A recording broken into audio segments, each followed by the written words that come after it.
श्री रावण विरचितं शिव तांडव स्तोत्रम जटाटवी कलज्जल पवाह पावते। ऐसे शिव भक्त पूरे दुनिया में नहीं मिलेंगे।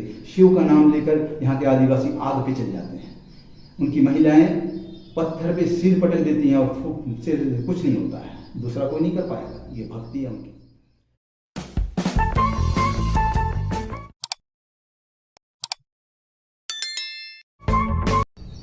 श्री रावण विरचितं शिव तांडव स्तोत्रम जटाटवी कलज्जल पवाह पावते स्थल गलेवलंबलंबितां भुजंग तुंग मालिकां डमड्डमड्डमड्डमड् निनादबड्डमर्वयं चकार चंद्र तांडवं तनोतु नः शिवस्यं जटाकटा संभ्रम भ्रमनिलिं निर्जरी विलोल विच्चिवल्लरी विराजमान मूर्धनि धगत धगत धगत ज्वल लाटपट्ट पावके किशोर चंद्रशेखरे रति प्रतिक्षणं मम धराधरे नंदिनी विलास बंधु बंधुर स्फुरत दिगंत संतति प्रमोदमान मानसे कृपा कटाक्ष धोरणी निरुद्ध दुर्धरापदे क्वचित दिगंबरे मनु विनोद में तु वस्तुनि जटाभुजंग पिंगल स्फुट फना मणिप्रभा कदम कुंकुम द्रवक्लिप्त दिगो धूमुखे मदान सिंधुर स्फुट वक्त्र में दुरे मनो विनोद मद्भुतं विभर्तो भूत भर्धरि सहस्लोचन प्रवृत्त शेष लेख शेखर पुष्पूंधुलि धोनि विदूसरांगिरि पिचु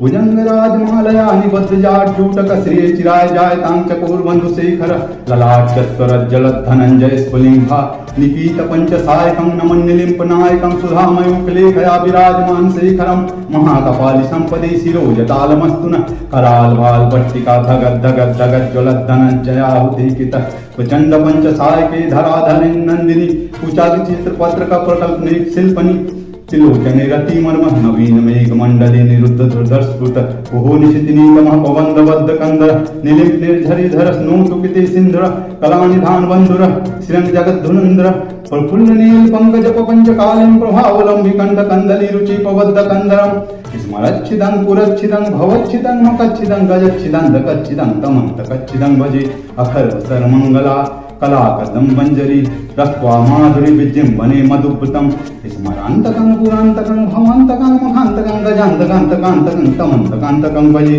जय तत्प्रविभ्रम भ्रमत् भुजंगमत्सत विनिर्मत प्रमफुट कराल भाल भव्यवाट धीमित धीमित धीमित धन मृदंग तुंग मंगल धमे कर्ण प्रवर्तित प्रचंड तांडवस्यो दिशा विचित्र तल्पयोर भुजंग मौक्तिक सजो गरिष्ठ रत्नलोष्ट सुहृद पच्छवतिनार्विं चक्षुषो पुजामहि महेंद्र समप्रवर्तिकः कदा सदा शिवं भजाम्यहं कदाञ्जलिं पनिर्झरि निकुंज कोटे वसन विमुक्त दुर्मति सदा शिरस्थमंजलि वहन विलोल लोल लोचनो ललाम्बा लग्न कशिवेति मंत्रमुच्चरण कदा सुखी भवाम्यहं निलिम्फनाथनागरी कदम्ब मौलि मल्लिका निगुम्फने भरच्छरण मधुस्निका मनोहर तनोतु नो मनोमुदं विनोदिनी महर्निशं परस्त्रियं परं पदं तदंगजत् पिशंच प्रचंडवाडवानल प्रभासुपचारिणी महट्ट सिद्धि कामिनी जनावहूत जल्पना विमुक्तवां लोचनो विवाह कालिक ध्वनि शिवेति मंत्रभूषणो जगत् जाय जायताम् इमं हि नित्यमेव मुक्तमुत्तमोत्तमोत्तमोत्तमं पठन् स्म गुणरो विशुद्धमेति संततं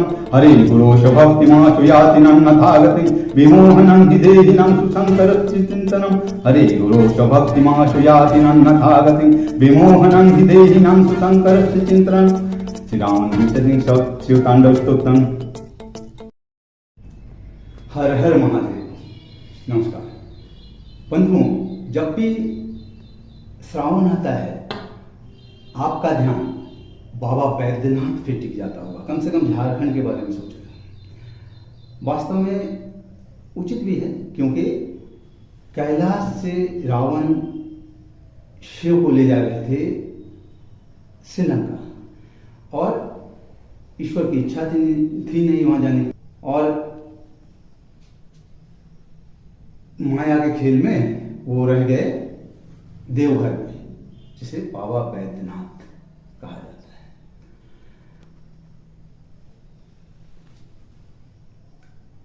लाखों की भीड़ होती है वहां।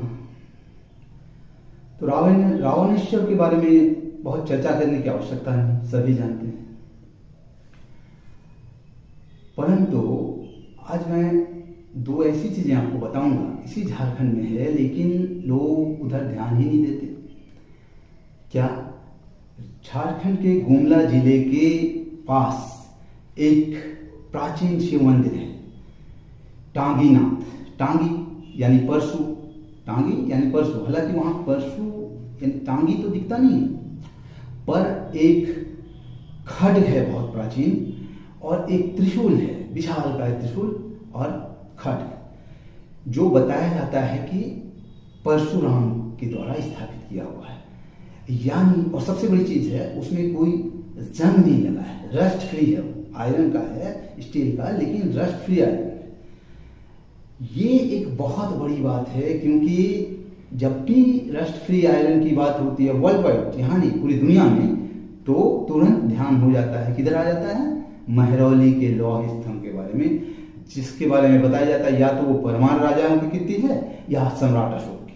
अगर सम्राट अशोक की भी है तो भी 2250 साल से पुराना वो नहीं है, वो भी चमत्कार है।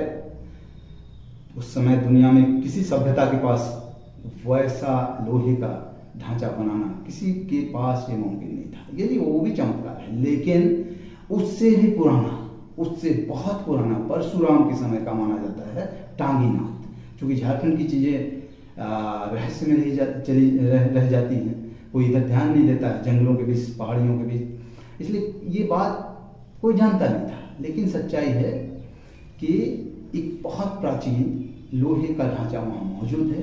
क्या, किस रूप में, खड्ग के रूप में, त्रिशूल के रूप में, विशाल इस तरह। और एक बार किसी लोहार ने उस लोहे को काटने की कोशिश की, थोड़ा सा कटा हुआ देखिएगा खड्ग, तो वो मर गया। उसके बाद डर के मारे वहां उसे कोई नहीं छूता है। एक और बहुत बड़ी बात है यहाँ, जैसे मैंने पहले ही बताया है कि देवड़ी मंदिर में, जहां महेंद्र सिंह धोनी पूजा करने जाते थे, उस देवड़ी मंदिर में कोई ब्राह्मण पुरोहित नहीं था। आज भी नहीं है, आज है, उड़ीसा से कुछ आए हुए हैं, लेकिन वहां हमेशा से आदिवासी पुरोहित, जिसे पाहन कहा जाता है, वो पाहन पूजा करते रहे। ठीक उसी तरह टांगीनाथ में भी कोई ब्राह्मण पुरोहित नहीं है, वहां भी आदिवासी पुरोहित पाहन पूजा करते हैं। यानी ये जो सरना धर्म है वो सनातन धर्म के करीब, लेकिन ये प्रूव भी हो रहा है कि एक माँ के भगवती के मंदिर में, देवड़ी में पाहन पूजा कर रहा है आदिवासी पुरोहित प्राचीन काल से, और दूसरा टांगीनाथ के शिवालय में पाहन पूजा कर रहा है आदिवासी पुरोहित। तो ये भी एक बहुत बड़ी बात है। और वो रस्ट फ्री आयरन जो महरौली के लौह स्तंभ से भी पुराना है, ये भी चमत्कार करने वाला चमत्कार है। तो इन सब चीजों को देखने के लिए आप लोगों को आना चाहिए झारखंड। एक और चीज बताऊंगा, जमशेदपुर के पास, जहां मैं कभी पढ़ता था चांडिल कॉलेज में, उसी चांडिल के पास जयदा एक जगह है, जयदा स्वर्णरेखा के बगल में। जयदा में एक प्राचीन शिवालय है। उस प्राचीन शिवालय में सम्राट अशोक जब वो उड़ीसा जा रहे थे कलिंग विजय के लिए, उस समय वो वहां ठहरे थे। जयदा के रास्ते ही आपको देवड़ी भी मिल जाएगा, आएंगे तो दोनों देख लेंगे आप। तो प्राचीन शिवालय में 2 शिलालेख है अशोक, सम्राट अशोक का, पाली भाषा में। जब मैं छात्र था तब मैं गया था साधु महाराज से अलमारी खुलवाकर उसे देखा था। इतना बड़ा शिलालेख में पाली भाषा में लिखा हुआ है। स्मगलर आते रहते हैं, भगवान जाने अब क्या पोजीशन होगा ही है, मैं उम्मीद करता हूँ। वहाँ नागा साधु, सारे साधु उसे बड़ी अच्छी तरह से संरक्षित करके रखे हुए हैं। तो प्राचीन शिवालय भी आपको, प्राचीन शिवालय में सम्राट अशोक का शिलालेख भी आपको देखना चाहिए। ये 3 चीजें, रावणेश्वर, बाबा बैद्यनाथ धाम देवघर को तो सब जानते हैं, पर टांगीनाथ भी आप आइए, जयदा भी आइए। इसके सिवाय भी झारखंड में बहुत प्राचीन शिवालय है। यहाँ शिव भक्ति इतनी अधिक है कि ऐसे शिव भक्त पूरे दुनिया में नहीं मिलेंगे। शिव का नाम लेकर यहाँ के आदिवासी आग पे चल जाते हैं। उनकी महिलाएं पत्थर पे सिर पटक देती हैं और सिर कुछ नहीं होता है, दूसरा कोई नहीं कर पाएगा। ये भक्ति है उनकी। तो इस ओर ध्यान दिया जाना चाहिए। और आप जब भी अगली बार झारखंड आए तो देवघर के साथ साथ टांगीनाथ और जयदा अवश्य आए। धन्यवाद।